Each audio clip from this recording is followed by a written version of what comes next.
Nikat Arabaci isn't just another outlaw biker. He's a Hells Angels mastermind who doesn't just kill, he trades young European women like they're nothing more than bread and butter. From running red light districts across Europe to orchestrating million-dollar criminal networks, Arabaci has redefined what it means to be powerful. And the most chilling part? He's still alive. Somewhere, as you watch this video, someone is likely dying by his orders. Arabaci's control spreads like an octopus, 8 hands pulling strings across borders. He once orchestrated an assassination plot so brazen, it nearly collapsed Germany's justice system. This is the story of how the Hells Angels turned a street-hardened immigrant boy into a global monster.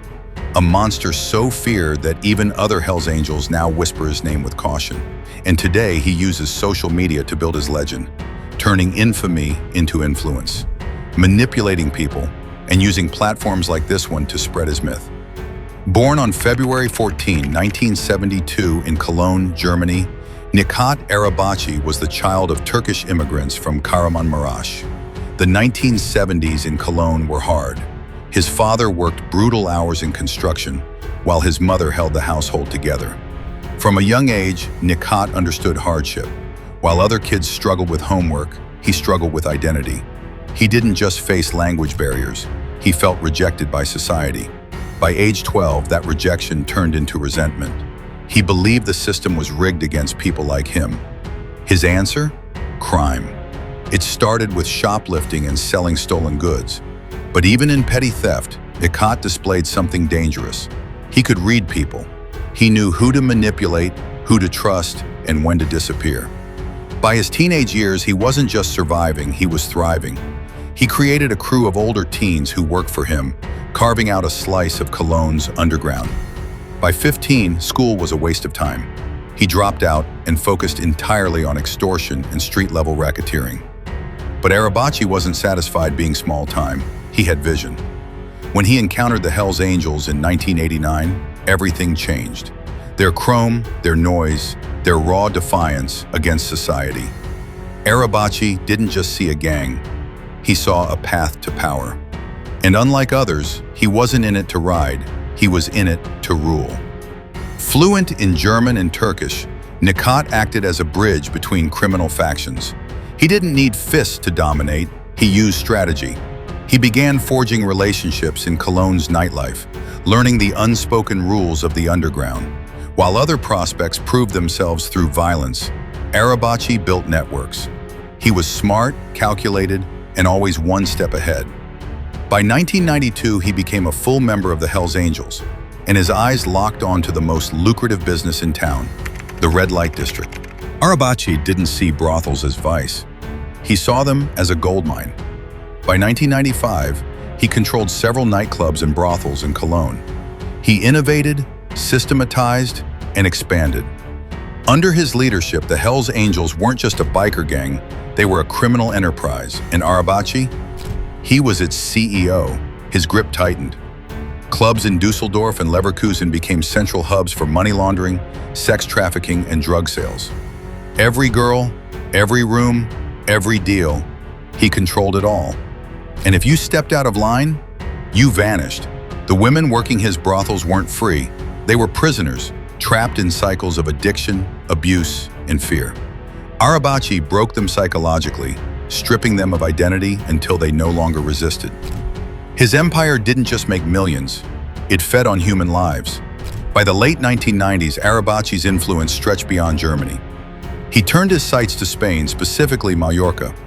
He saw the island not just as a party destination, but as a smuggler's dream, a strategic base for drug trafficking and money laundering.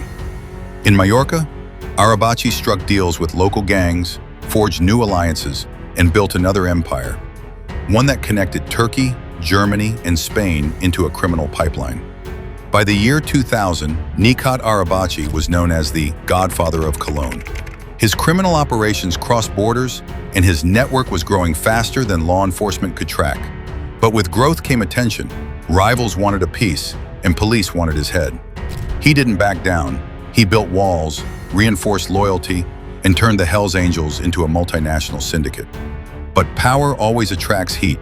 In 2002, German authorities finally made their move. Arabaci was arrested on charges ranging from human trafficking to extortion, weapons violations, and operating a criminal organization. It was the culmination of years of investigation, and the arrest made headlines across Europe. But Arabaci wasn't done. While behind bars, he plotted the unthinkable, the assassination of the prosecutor leading his case. He hired an Albanian hitman from Duisburg to do the job. Fortunately, law enforcement intercepted the plan. Recordings from the visiting room exposed the plot. The prosecutor was placed under protection, and Arabaci faced new charges that aimed to keep him locked away indefinitely. But prison walls couldn't contain him. Despite being sentenced to 9 years, Arabaci's influence didn't wane. Once deported to Turkey, he wasted no time in reclaiming his place in the underworld. He took over the Hells Angels Nomads Turkey chapter and began rebuilding his empire. Turkey, with its geographic position between Europe and Asia, was the perfect launchpad. Arabaci tapped into black markets, trafficking routes, and forged new alliances. In 2011, he aligned himself with the United Tribunes, another gang with strong European ties. Together, they dominated the biker wars and regional power struggles. Their alliance made Arabaci virtually untouched.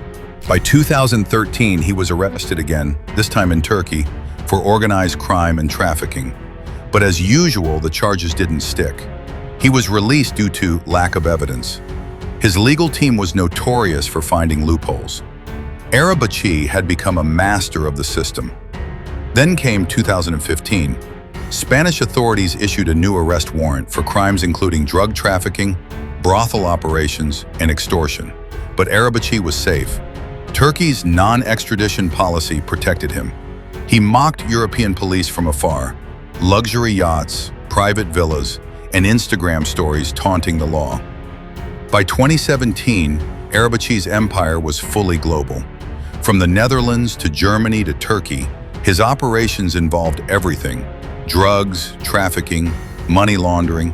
But what made him truly powerful was his web of connections: politicians, businessmen, and even influencers. He wasn't just a crime boss anymore. He was a political player. In 2018, Turkish authorities launched massive raids, seizing weapons and documents. It was the government's boldest attempt yet to break his grip. But again, the raids barely scratched the surface. Arabaci's machine was too complex, too deep, too connected. He bounced back like nothing happened. In 2019, he was arrested once more, this time in connection with a murder in Bodrum. But just like before, the charges didn't stick. Insufficient evidence, another escape. And every time he slipped through the cracks, his legend grew. By 2021, Nikat Arabaci had entered the next phase of his evolution: social media stardom. He turned Instagram and TikTok into tools of propaganda: lavish meals in Monaco, yacht parties, designer clothes, motivational quotes.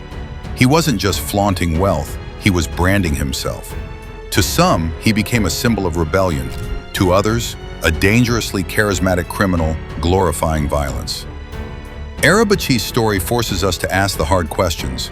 How does someone like this rise? How does he stay in power for decades? The truth is, Nikat Arabaci didn't just outsmart the law. He exposed the system's failures, the blind spots, the corruption, the complacency. He thrived because no one could stop him. From a struggling immigrant boy in Cologne to the most feared criminal mastermind in Europe, Nikat Arabaci didn't just build an empire, he became a myth. And the most terrifying part? He's still out there, watching, waiting, building the next phase of his legacy.